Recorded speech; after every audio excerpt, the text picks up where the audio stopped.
सुप्रभात बच्चों, मैं दयानंद आप लोगों के सामने एक नए अध्याय के साथ फिर से उपस्थित हुआ हूँ।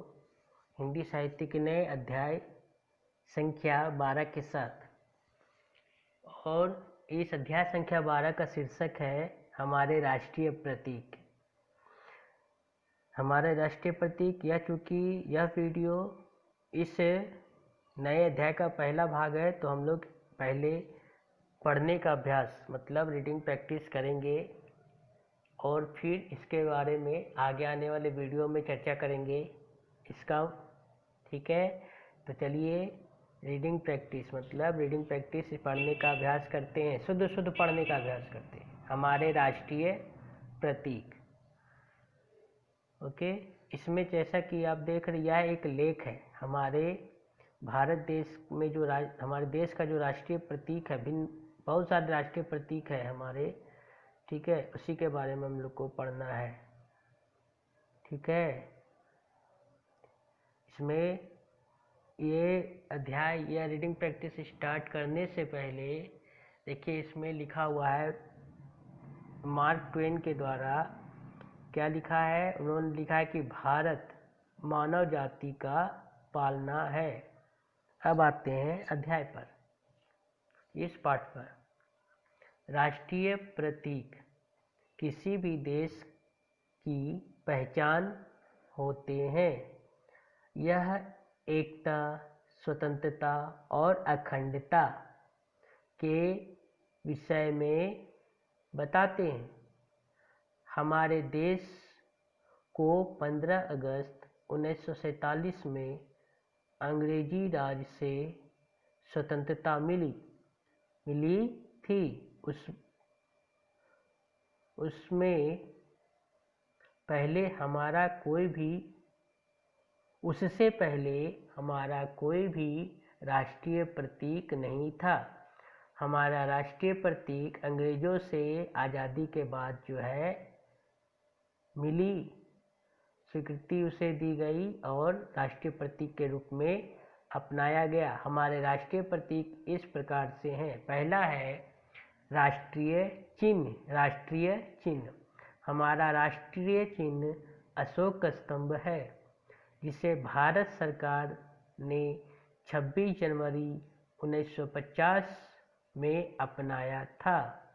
इस स्तंभ में 4 सिंह मतलब शेर सिंह है, जिसके मुंह चारों दिशाओं की ओर है। हमें केवल 3 सिंह ही दिखाई देते हैं। ये सिंह एक समतल आधार पर खड़े हैं। इसी आधार पर एक हाथी, एक घोड़ा, एक बैल और सिंह अंकित है।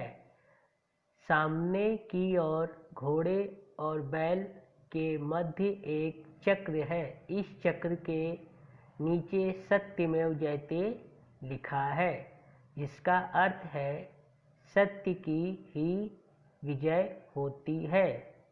इस राष्ट्रीय चिन्ह को सारे सरकारी कागजों और नोटों पर देखा जा सकता है।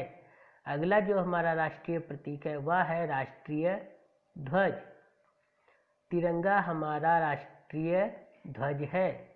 यह 3 रंगों से मिलकर बना है। इसमें सबसे ऊपर केसरिया रंग, मध्य में सफ़ेद रंग और सबसे नीचे हरे रंग की पट्टी होती है। मध्य में सफ़ेद पट्टी पर नीले रंग का चक्र बना होता है। इस चक्र में 24 तीलियां होती है। राष्ट्रीय ध्वज का अगले पेज पर आते हैं। केसरिया रंग साहस और बलिदान का प्रतीक है। सफ़ेद रंग शांति का और हरा रंग समृद्धि का प्रतीक, समृद्धि एवं हरियाली का प्रतीक है। हमें अपने राष्ट्रीय ध्वज का सम्मान करना चाहिए। अगला है राष्ट्रीय गान। जन गण मन अधिनायक जय है, हमारा राष्ट्रीय गान है। इसे गुरुदेव रविंद्रनाथ टैगोर ने लिखा था।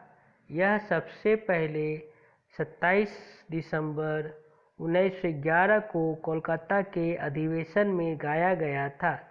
24 जनवरी 1950 को इसे राष्ट्रीय गान स्वीकार किया गया, राष्ट्रीय गान के रूप में स्वीकार किया गया।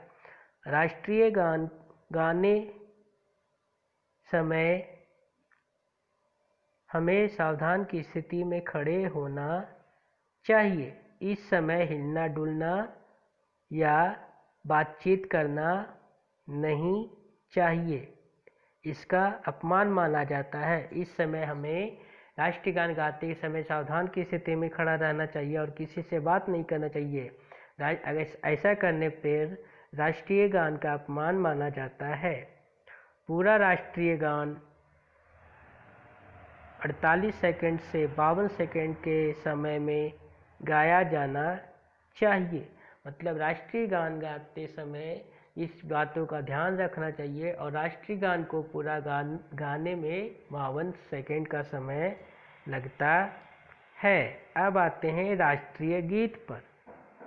वंदे मातरम हमारा राष्ट्रीय गीत है।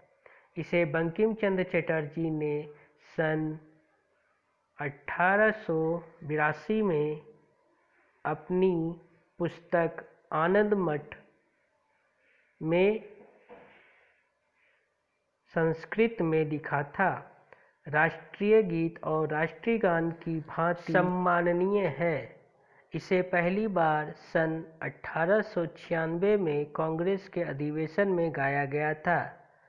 हमारा राष्ट्रीय पक्षी मोर, राष्ट्रीय पशु बाघ, राष्ट्रीय पुष्प या फूल कमल है, राष्ट्रीय फल आम, राष्ट्रीय वृक्ष बरगद, राष्ट्रीय पंचांग शक संवत, राष्ट्रीय आदर्श वाक्य सत्यमेव जयते है। राष्ट्रीय पर्व 26 जनवरी गणतंत्र दिवस, 15 अगस्त स्वतंत्रता दिवस एवं 2 अक्टूबर गांधी जयंती है।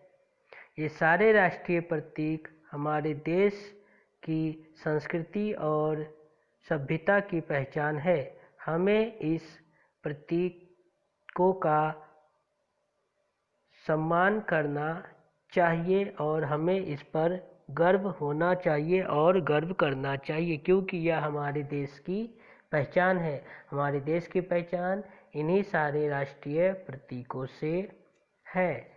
और इसमें क्या है, तो इस पाठ का मुख्य उद्देश्य है, इस पाठ का जीवन मूल्य क्या है, तो इस पाठ का जीवन मूल्य है कि हमें अपने देश से प्रेम करना चाहिए, अपने देश का सम्मान करना चाहिए, अपने देश के जितने भी राष्ट्रीय चिन्ह हैं उनका सम्मान करना चाहिए, उनका आदर करना चाहिए, कभी भी अपमान नहीं करना चाहिए, क्योंकि यह हमारे देश को किसी भी देशों में प्रस्तुत करते हैं। इससे हमारी पहचान होती है।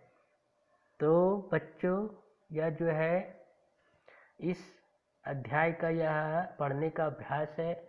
आप लोग भी इसे पढ़ेंगे और अभ्यास करेंगे इसको पढ़ने का, शुद्ध पढ़ेंगे और फिर अगर पढ़ने में कोई कठिनाई हो गया तो आप पूछेंगे। नेक्स्ट वीडियो में हम लोग इसके बारे में थोड़ा और जानकारी प्राप्त करेंगे। तब तक के लिए धन्यवाद।